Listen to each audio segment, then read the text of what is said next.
他们自然不会想起我的。你看，我都老了，都是一个老太婆了，他们接我回去有什么用呢？你姨儿年轻貌美，接你回去还可以为了魏国再嫁一回，我又有什么用呢？唉，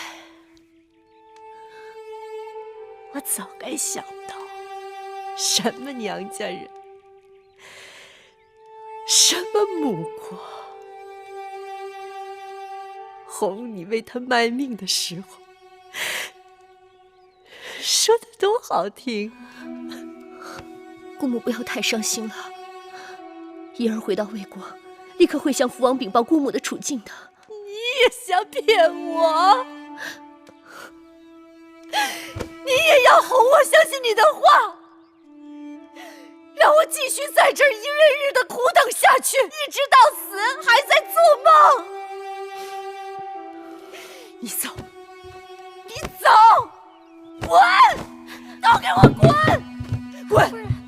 滚出去！滚出去！我告诉你们，我不怕，我什么都不怕。我有华儿，我等着华儿带着鲁布仪仗来接我出冰箱地。我看着他戴上冠冕，登上王位。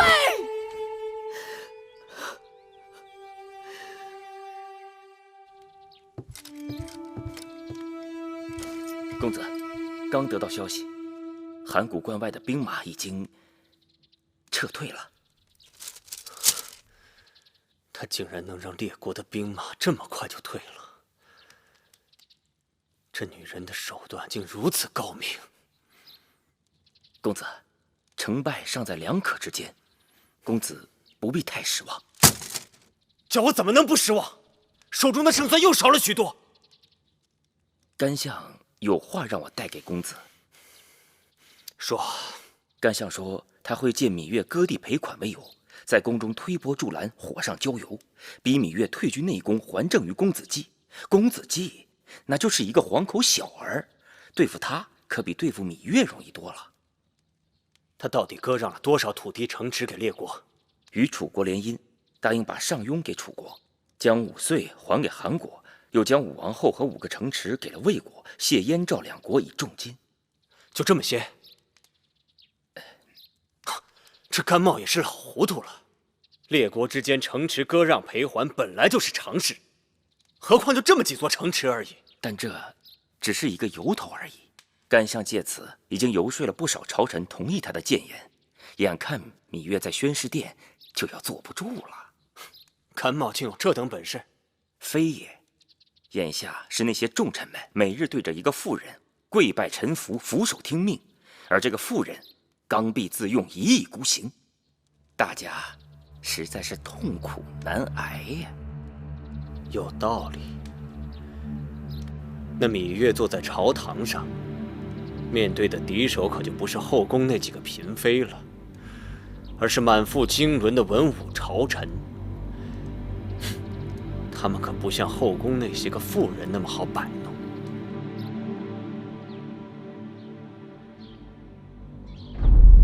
大王在上，臣骨鲠在喉，不吐不快。割地赔款，实乃丧权辱国之举。臣以为，太后如此行事，误国误民，臣等再不能奉诏了。臣请太后退居内宫，还政于大王。臣恳请太后退居内宫，还政于大王。臣请太后退居内宫，还政于大王。是让太后还政于大王。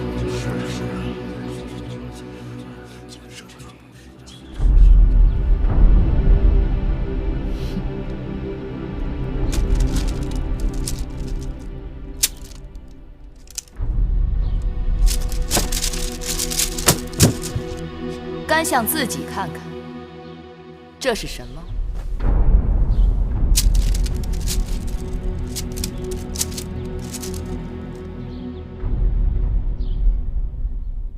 怎么不说话了？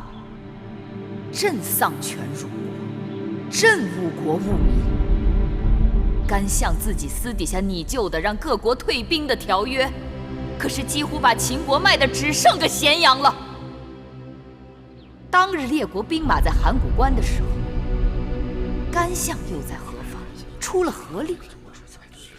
常言道：“主忧臣劳，主辱臣死。”武王当任用无知鄙夫，向蛮力举鼎身亡。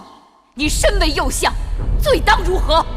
甘茂虽为右相，但无法劝阻君王，所以到了今日，目睹朝堂混乱，才不得不谏言。太后聘击司臣，乃国之乱象也。太后若继续贪恋权力，秦国必将大乱。臣请太后还政于大王，有何过错？秦国内忧外患，你无能御外敌平内乱。如今诸侯兵马退去，你倒会上下串联要挟君王。如此无德无才无耻无能之人，你还敢立于朝堂吗？殿前武士，在，把他给朕逐出朝堂。是。慢！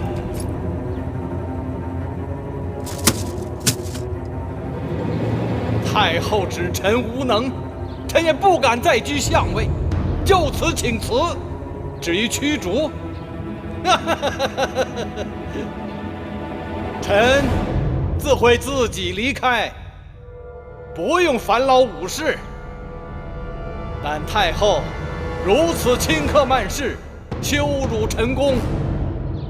今日甘茂离开，不知来日这宣誓殿上还有何人可以立于此？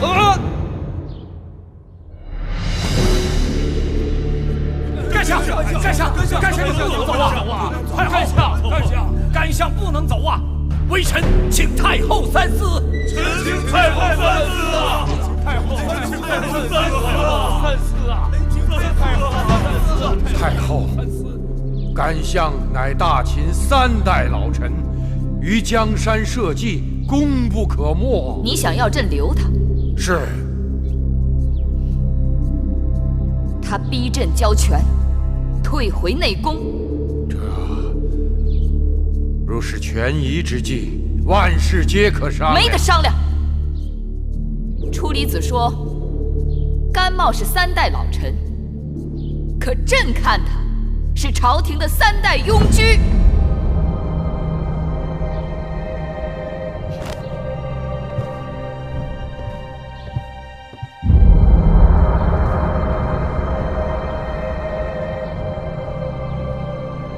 芈月立于此地，向天地诸神起誓，只要芈月在宣誓殿1日，便要保内乱平息，保师弟重回我疆土，保大秦再次扬威。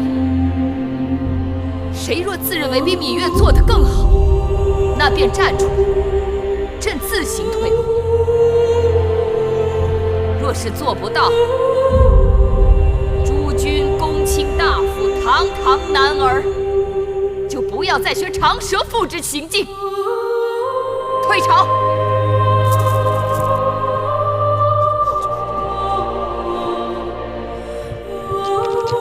初离子，此事你不能不管呐！就是不能不管了，不能不管。诸位卿大夫，先回去吧。老夫定会向太后再三陈情。